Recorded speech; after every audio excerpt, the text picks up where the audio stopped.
I'm the type of person that when life closes a door and you're supposed to metaphorically look for that window that's opened, I'm the person who stares at the door, crosses my arms, stomps my feet, gives the door a good kick, then tries ignoring the door. Then turns around to see if the door is paying any attention to me ignoring it. The door never is. I will do all of those things. My default in any given situation is to think, how does this affect me? What is this going to do for me? So there's a quote by Viktor Frankl that he was a man who survived the Nazi concentration camps. And he said, I'm going to get this wrong, but close. He said, in between stimulus and response, there is a space. And in that space lies our choice. And in that choice lies our freedom. There's that space that yoga gives you. It gave me space in my mind, space in my body, so that when the stimulus comes in, that door slams, or that person cuts you off in traffic, or something you don't like happens, and you get uncomfortable. And the first thing you want to do, is to lash out and think, this is about me. That guy cut me off, doesn't realize how important I am. When you have that space, when you have learned through a yoga practice where you go through a practice feeling irritated, where you go into a practice and you're not enjoying yourself, you feel shaky, you feel uncomfortable, you're sweating, you're really not sure if your pants are on the right side out.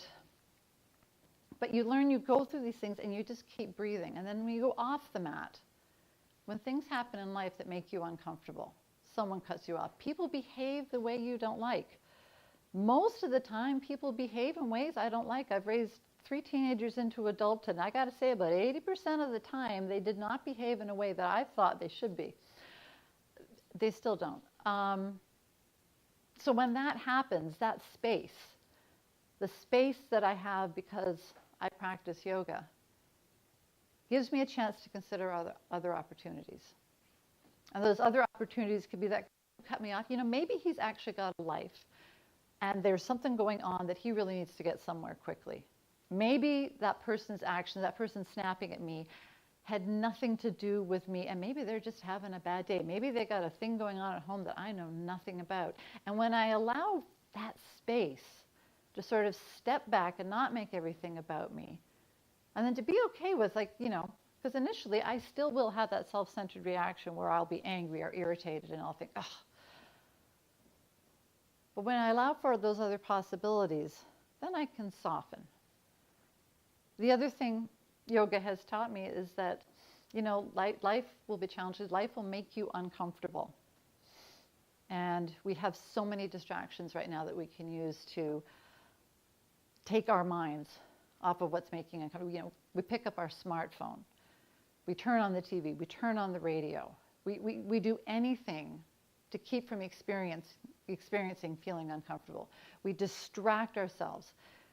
And while that might work for a moment or two, or might even work, for a couple of years, eventually when that stuff gets sort of tamped down, it comes up. And it comes up in ways that make us sick, when we blow up at somebody.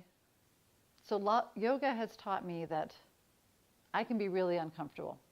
And I can stay in that part where I'm uncomfortable, like being in a yoga pose where I'm not loving the teacher, where I just want to come out of this pose. I've got sweat dripping in my eyes. I'm thinking I look like the ugliest person in the room. And there's that willowy blonde who is always beside me, balancing on a fingertip with her toe on the back of her head. And I know that I can breathe through it, and none of those other things have anything to do with me. I've been injured in the last year in my practice, like my physical practice, my asana has been reduced by about 90%. And people get confused. They think the physical practice of yoga, the poses, down dog, a warrior, a fancy arm balance on a volcano, they think that's what yoga is. And it is a part of yoga. But if you're not breathing, and if you're not mindful, and if you're not focused, then it's not yoga. So I can do yoga just standing here breathing. I have taught yoga to a group of seated private pilots. And the funny thing there was before I went in to speak to this group, and I mean, these are private pilots. These are kind of, curmudgeonly group of individuals. And the organizer said to me, all right, when you go in there, don't use the word yoga. I just want you to use the word stretching because yoga is going to scare them. I'm going, okay, so these individuals fly thousands of tons of metal filled with flammable fuel over things like oceans, and a word like yoga is going to scare them. So I risked it. I said yoga. And we did yoga in their seats. They sat up. We worked on a couple of breathing exercises. That was yoga. I taught a roller derby team. And I got to tell you, not one of them was, okay, there was a couple of blondes, not sure if it was natural, no judgment, but not one of them was willowy. There was not a size 4 in the bunch. I'm pretty sure there was no Lululemon. There was lots of ink, but not a single Om tattooed on anything. We did the class. I think the music had Bon Jovi, AC/DC, Metallica, and I got to say that was probably my most favorite class. They were amazing. They had such a wonderful time.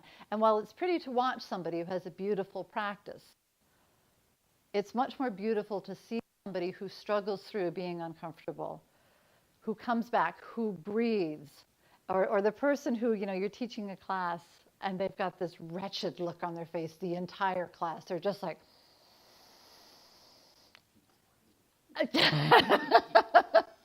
and then after class, they come to you and you're thinking, oh God, they hate me. They hate me because, yeah. And that was amazing. And it's getting people uncomfortable. It's not rescuing them. It's reminding them to breathe. And then they can let go of their life. They can find some mental stillness. They can find a little bit of peace because, every person, and we forget this, we think, everybody else in the entire world has got it together, has got this thing called life figured out, and we are the only ones that have no idea what we're doing. I figure I should have frequent flyer miles on the seat of my pants because that is how I travel. But the truth is everybody is carrying some sort of burden. Everybody has something that they're worried, they're scared, that they don't think that they're doing well. And when you look at it that way, when you're open to that sort of experience, that everybody struggles, everybody can do yoga. And you might not. You could go to one type of yoga. You could go to a power vinyasa class and say, this isn't for me. But it's like saying, okay, I'm going to have an oatmeal raisin cookie. I really didn't like that. Cookies aren't for me. I'm just never going to eat a cookie or dessert again because that one cookie was no good. There are hundreds of types of yoga. They do yoga with goats. You get into a yoga pose and they have baby goats that'll climb on you. They do yoga to heavy Norwegian metal bands. It's called rage yoga. You can do, as many types of people there's that many types of yoga. So try some yoga. Maybe you just breathe. Maybe you do a pose. Maybe you do 2 poses. Go ahead, be uncomfortable, show up and breathe, and then see how you feel after.